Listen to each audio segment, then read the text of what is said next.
So again, whatever I do to one side, I have to do to the other. I'm not doing anything to the x, so I bring it down.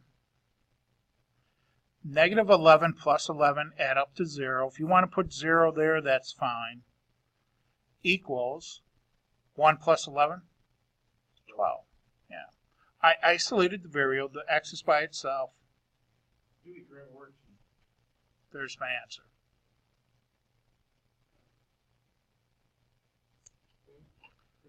You know how it goes, Dewey. All right, number 3. What operation do I have between the coefficient 3 and the variable x? Multiplication, right?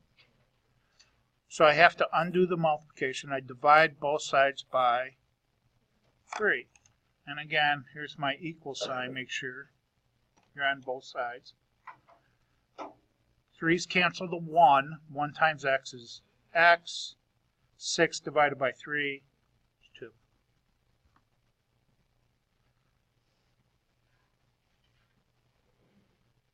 Pretty easy, huh? What if I have a fraction like number 4? Huh? Yeah, we're dividing our variable by 16. So you're going to be multiplying both sides by 16. In this case, 16 over 1. Okay. The reason why I do that is because I can cancel out the 16s. They cancel the 1. I get everything's a 1 times p, which leaves me my p by itself. Now, a couple of ways you can do this. Some of these fractions get nasty. You know, that's just the way that the software printed up these problems. If you want, you can cancel, do this in your head. This one be easy because you can cancel out a factor of 16. 16 goes into 16 once. And then all I have left is 5 times 1, 5 over 1, or just 5. Now, when you get into a problem like number 5, though, you're going to need a calculator. Most likely.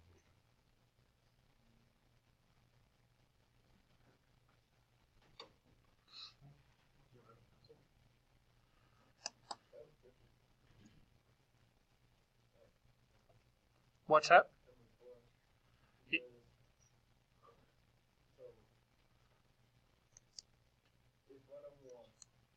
Dewey. Yeah. Guys, you're not going to... Wait, hang on a second. Dewey and Esco, you are not sitting together this semester. Absolutely not. Dewey, why don't you move up? You guys talk too much. Honestly, every day last semester we had to sit there. You know, Dewey, knock it off. Esco, be quiet. No, just move. Just move. Just move. Just move. Dewey, you move.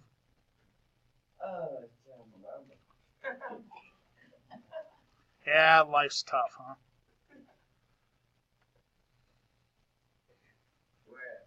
Keep going. That's it. That'll work right there. Right in front of Mr. Chambers. Yep. That's an excellent spot. Very good. No!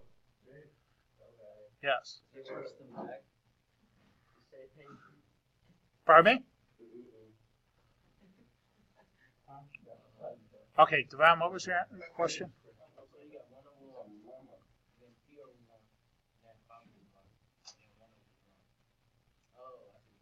Yeah, I crossed out a factor at 16. Okay. Now, it doesn't always work out nice like that. Like number 5. Guys, what's the easiest way to get rid of a fractional coefficient? In other words, I have a fraction being multiplied to the variable. Anybody know the easiest way to get rid of that fraction? Yeah, we are dividing by that fraction. And when we divide fractions by fractions, we actually multiply by the reciprocal, right? Okay. So, to get rid of this 13/9, I'm going to multiply both sides by the reciprocal. The reciprocal is going to be 9/13. Okay. Now, if you're really good with your multiplication tables, you can probably, kind of squeeze through this with your crossing out factors. But I highly suggest getting yourselves a calculator. You can use the ones in the back wall if you need one.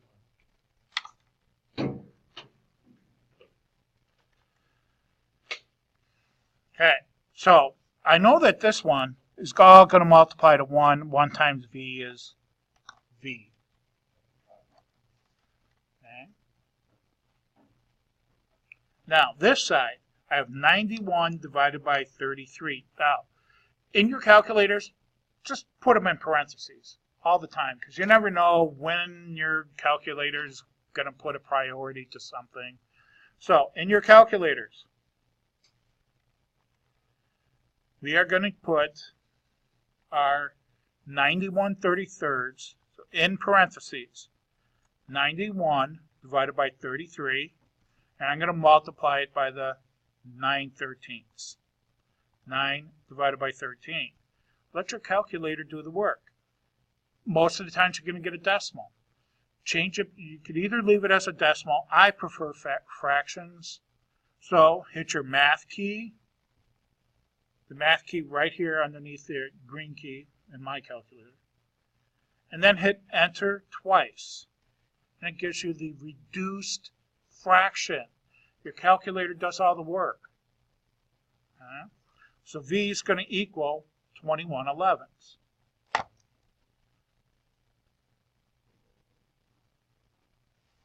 So it made a really messy problem pretty easy using your calculator.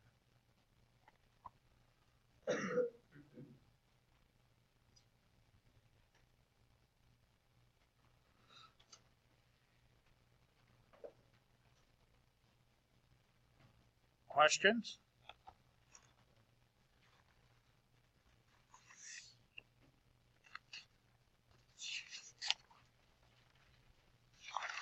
Do you know how to do this, Tracy? Don't remember?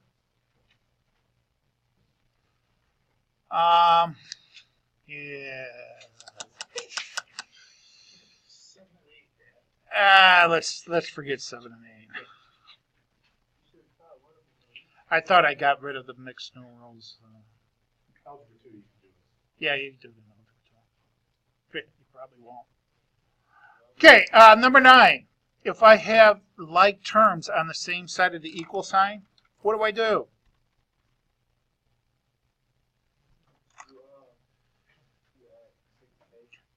Yeah, I can combine these two, right? 3k minus 6k. Well, what's 3 minus 6? Careful. It's negative 3k, right? Now, just because it's 0, keep going. Go all the way until you get the variable isolated. Negative 3 is my coefficient. So I'm going to divide both sides by negative 3. Okay? That gets rid of my coefficient. I get k. Now, what's 0 divided by negative 3? 0. Good. That I can do. This I cannot do. This is undefined. Okay? I can divide a 0 by a number, but I cannot divide a number by 0.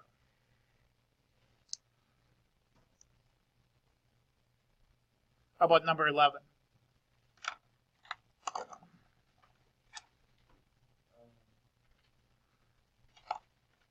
What's 6x plus 2x? 8x. I have to get x by itself, so I'm going to divide both sides by 8. So x equals 2.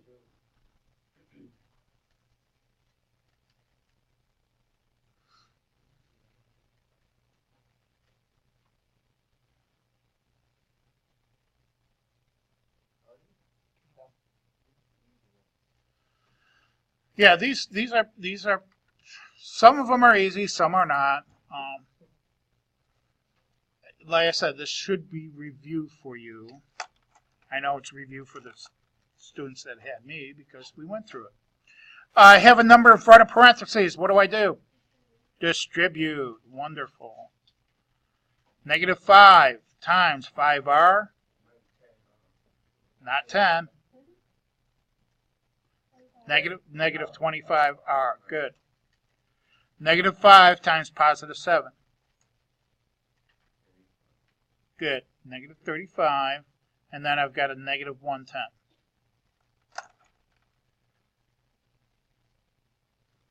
Okay, got to work on that r. First, I need to get this term by itself. So I'm going to add 35 to both sides.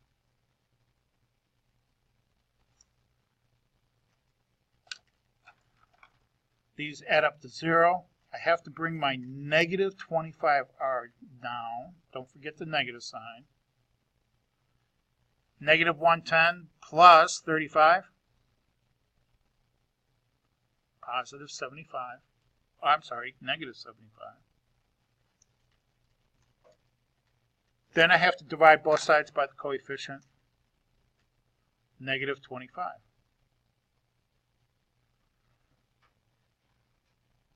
And again, if you're a little rusty with negatives and positives, use your calculator.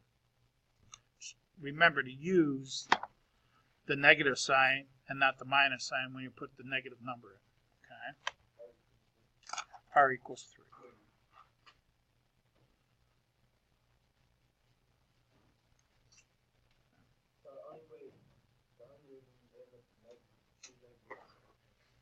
Yeah, 2 negatives make a positive.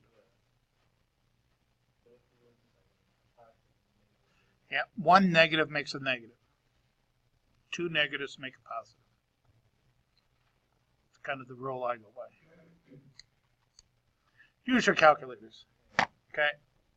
But like I said, make sure that when you're putting negative numbers in, that you use the negative sign. So I've got -75 divided by -25, +3.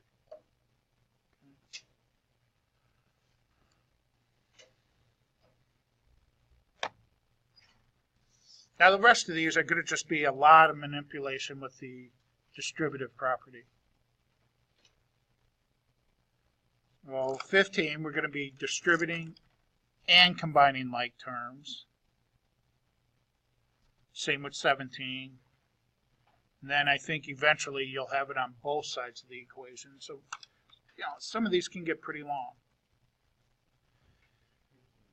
15. 3 times 8n. 24n. I'm bringing down the -2. It's not in the parentheses, so don't multiply it. -2n equals 191. See, I've got some terms I can combine.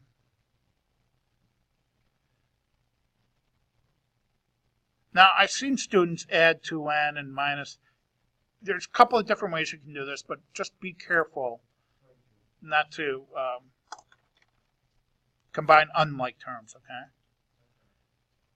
Plus 22n,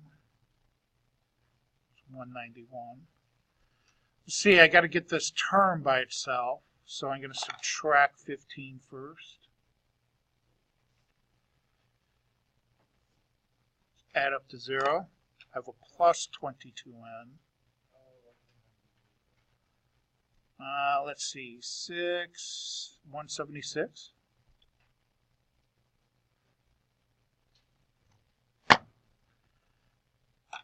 Divide both sides by 22. I think it's 8.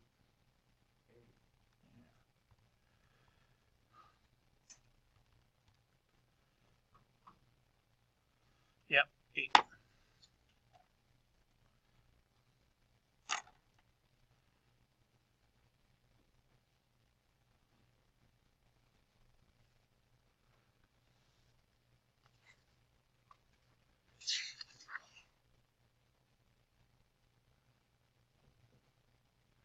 Ooh, let's jump to 25.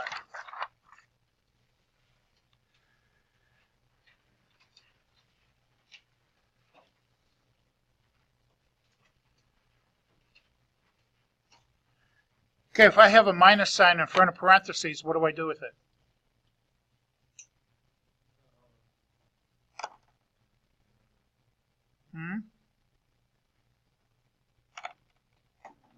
I distribute it just like if it was, actually it's a -1, right? Yeah. Oh, I'm sorry, I didn't hear you. You were scared to say it? -5, because -1 times 5 is -5. -1 times -5p is a positive 5p. What that really does is just change the signs, right? -3p plus 3. Now I have to get my, this one has variables on both sides, so I have to get my variables on one side and my numbers on the other. I like to keep my variable term positive. It's just a habit that I do. So I'm going to add 3p to both sides because that just keeps my variable positive. So I have -5 plus 8p equals, these add up to 0, and I have a positive 3 left over. Now I have to get this term by itself, so I'm going to add 5 to both sides. I get my 8p equals 8. Oh, this is going to work out nice. Divide by the coefficient 8. They cancel out. 1. Yeah, anything over itself is 1.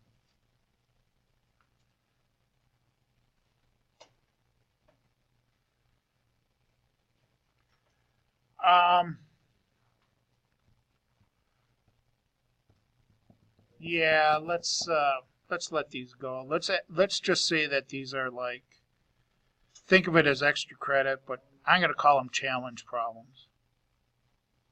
Okay. If you can do those, great. If not, don't worry about it. So your evens, 2 through 26.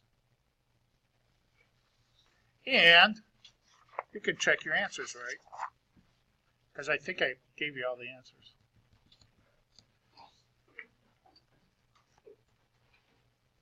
What you're going to do if you just put the answers down and turn it in? What are you going to get on the quiz? A 0. Yeah.